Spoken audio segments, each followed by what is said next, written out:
तो आज मैं शेयर करने वाली हूँ आप सब लोगों के साथ अपने शॉर्ट हेयर्स का एक्सपीरियंस। और आप में से अगर कुछ लोग नए हैं जिन्होंने नहीं देखी है मेरी हेयर ट्रांसफॉर्मेशन, तो ज़रूर जाकर देखिए ये वीडियो। इस वीडियो को देखने के बाद आपको पता चलेगा कि कितने लॉन्ग हेयर्स से मैंने की है ये ट्रांसफॉर्मेशन। तो जो कट मैंने कराया था उसे कहते हैं असिमेट्रिकल बॉब, जिसमें आगे से मेरे बाल लंबे थे और पीछे से जो थे वो छोटे थे।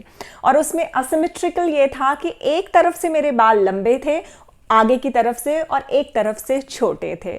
मेरी हेयर स्टोरी को देखने के बाद बहुत सारे लोगों ने मुझसे पूछा कि आपका शॉर्ट हेयर्स का एक्सपीरियंस कैसा है। हम भी बहुत सालों से सोच रहे हैं बाल कटवाने की, हमें भी बाल छोटे करने हैं, एक मेकओवर चाहिए, तो ज़रूर शेयर कीजिए हमसे अपना एक्सपीरियंस। सबसे पहला चेंज तो वो ये था कि मुझे लग रहा था कि मेरा पूरा मेकओवर हो गया है।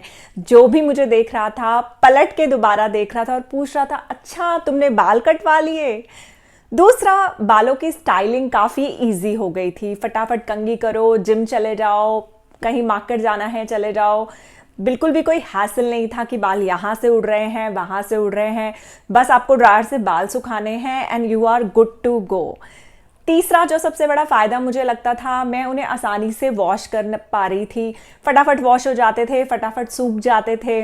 मैं हेयर पैक्स घर के बनाकर लगा पा रही थी। हेयर फॉल भी काफ़ी कम हुआ हेयर कट कराने से। और हेयर्स की हेल्थ मुझे काफ़ी हेल्दी लगे अपने बाल। मुझे ऐसा लग रहा था कि जैसे उनमें स्ट्रेंथ वापस आ गई हो, जैसे मेरे बाल जैसे कॉलेज टाइम में हुआ करते थे वापसी, मुझे लग रहा था जैसे बाल वैसे हो गए हैं। तो ओवरऑल काफ़ी इजी मेंटेनेंस है। और दूसरा बात करें अगर रिएक्शंस की, जो आप सब लोगों ने पूछा है, बच्चों ने क्या कहा, पति ने क्या कहा, रिश्तेदारों ने क्या कहा, क्योंकि हम सब ऐसा चेंज करने से पहले बहुत सारी चीज़ें सोचते हैं। तो फर्स्ट थिंग फर्स्ट, हस्बैंड ने कोई रिएक्शन पहले तो नहीं दिया क्योंकि मैंने उन्हें बताया ही नहीं था कि मैं हेयर कट के लिए जा रही हूँ। थोड़े दिनों के बाद उन्होंने बोलना शुरू किया कि छोटे बाल क्यों करा लिए, लंबे ज़्यादा अच्छे लगते थे। लेकिन कोई बहुत एक्सट्रीम रिएक्शन नहीं था। He was okay with it, क्योंकि आजकल उन्होंने भी बियर्ड रखी हुई है जो मुझे बिल्कुल पसंद नहीं है, तो इसलिए इट वॉज म्यूचुअल। बेटे का रिएक्शन कुछ ज़्यादा नहीं था। उसने बोला कि आपको एक बार कराना था, करा लिए, अब मम्मा लंबे कर लेना। तो कहने का मतलब यही है कि वो भी यही चाहता है कि मैं बाल लंबे कर लूँ। भाई का रिएक्शन कुछ ज़्यादा नहीं था। जब पहली बार देखा तो ही वॉज़ वेरी हैप्पी। उसने बहुत ज़्यादा रिएक्ट नहीं किया क्योंकि वो ऐसा ही है, वो मेरी खुशी में खुश रहता है। अब अगर कज़न्स की या कुलीग्स की बात करूं या ऐसे मेल्स की बात करूं जिनसे मैं रोज़ नहीं मिलती हूं लेकिन वो मुझे देखते हैं, तो उनका रिएक्शन जो कि काफ़ी साइलेंट था। किसी ने डायरेक्टली तो मेरे मुंह पर नहीं बोला, बट मैं ये समझ सकती थी कि मेल्स को कोई बहुत अच्छे नहीं लगते हैं शॉर्ट हेयर्स। उन्हें लड़कियां, औरतें लंबे बालों में ही ज़्यादा पसंद हैं। तो ये रिएक्शन था। अब बात कर लेते हैं कि मैंने गलतियां क्या की अपने शॉर्ट हेयर्स में। सबसे बड़ी गलती तो जो मैंने की वो ये थी कि मैंने पीछे से भी बाल शॉर्ट करा लिए आगे लंबे करके, और जो बाल लंबे थे उन्हें भी असिमेट्रिकल करा लिया, ऊपर नीचे करा लिया। तो हर तरफ से बाल जो थे वो टेढ़े मेढ़े हो चुके थे, जो ओवरऑल लुक में तो बहुत अच्छे लग रहे थे। लेकिन जब मुझे यूट्यूब के लिए वीडियोज़ बनाने होते थे तो मुझे थोड़ा सा पहले वक्त देना पड़ता था अपने बालों को सेट करने के लिए। और मेरे बालों की टेंडेंसी जो है वो ये है कि मेरे बाल नीचे की तरफ से हल्के से कर्ली हैं। जैसे कि आप देख सकते हो, जैसे आज मैंने बाल वॉश किए हैं और मैंने कोई स्टाइल नहीं किया हुआ है, मैं बस बालों को सुखा के आपके सामने बैठ गई हूँ।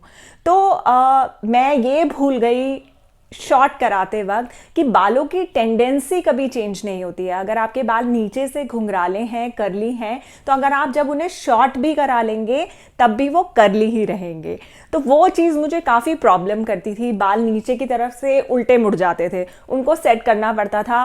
और दूसरी बात जो बहुत इंपॉर्टेंट है आप लोगों के लिए जाननी, वो ये है कि शॉर्ट हेयर्स को लॉन्ग हेयर्स के कंपैरेटिवली ज़्यादा मेंटेनेंस की ज़रूरत होती है।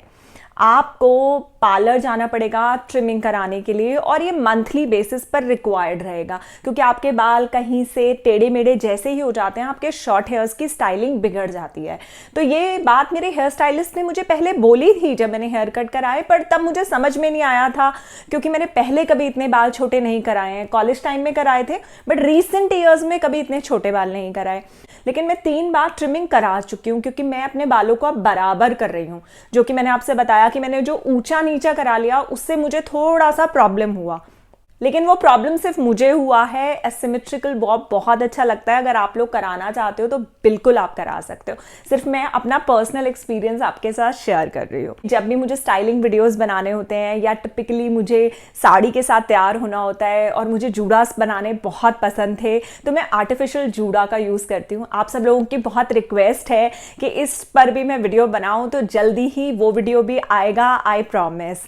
और लेकिन साड़ी के साथ ऐसा नहीं होता कि खुले बाल शॉर्ट अच्छे नहीं लगते, बल्कि वो बहुत स्टाइलिश लुक देते हैं साड़ीज के साथ भी। तो वो आपकी पर्सनल चॉइस है कि आप उसे ऐसे ही खुला रखना चाहें या आप जूड़ा बनाना चाहें। मार्केट में एक्सटेंशंस भी मिलते हैं, बहुत सारी आर्टिफिशियल चीज़ें अवेलेबल हैं अमेजोन पे भी, जो आप मंगा सकते हो शॉर्ट हेयर्स के साथ। तो आई होप मेरे इस एक्सपीरियंस को सुनने के बाद आपको अच्छा लगा होगा, और मैंने कोशिश की है कि मैं जितना डिटेल में आपको बता सकूं अपना एक्सपीरियंस। तो ओवरऑल अगर मैं एक्सपीरियंस की बात करूं इन शॉर्ट, तो आई एम हैप्पी। थोड़ी बहुत तकलीफें तो मुझे बड़े बालों में भी होती थी, बल्कि बड़े बालों में ज़्यादा होती थी, छोटे बालों में कम होती हैं। तो इसलिए मैं खुश हूँ काफ़ी, और मुझे लगता है मेरा एक्सपीरियंस आपके ज़रूर काम आएगा अगर आप अपने बाल शॉर्ट कराने के लिए सोच रही हैं। और अगर आपने अभी तक मुझे फॉलो नहीं किया है इंस्टाग्राम पे, तो मेरा आईडी है दी होप स्टोरी ऑफिशियल। वहाँ मैं शेयर करती हूँ डेली अपडेट्स। तो मैं जल्दी ही मिलूंगी आपसे अपने नेक्स्ट वीडियो में। Till then keep going and keep growing.